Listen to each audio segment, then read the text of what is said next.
কোরিয়ায় বিবাহ বিচ্ছেদের উপর নতুন এক আইন করেছেন। যদি কোনো দম্পতি তাদের সংসার জীবন নিষ্পত্তি করেন, তাহলে তাদের উভয়কে 6 মাস লেবার কোর্টে সাজা কাটতে হবে। মিস্টার কিম জং উন মনে করেন, বিবাহ বিচ্ছেদ তার দেশের ইমেজকে নষ্ট করে। পূর্বে যিনি ডিভোর্স প্রদান করতেন, শুধু তিনি এই সাজার আওতায় ছিলেন।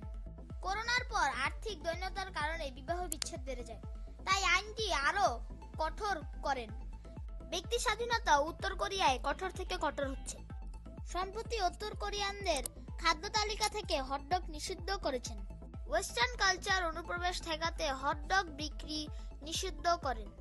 যদি কেউ আদেশ অমান্য করেন, তাহলে তাকে লেবার কোর্টে যেতে হবে। কিম জং উন কোন রকম ওয়েস্টার্ন কালচারে অনুপ্রবেশ ঘটাতে চায় না।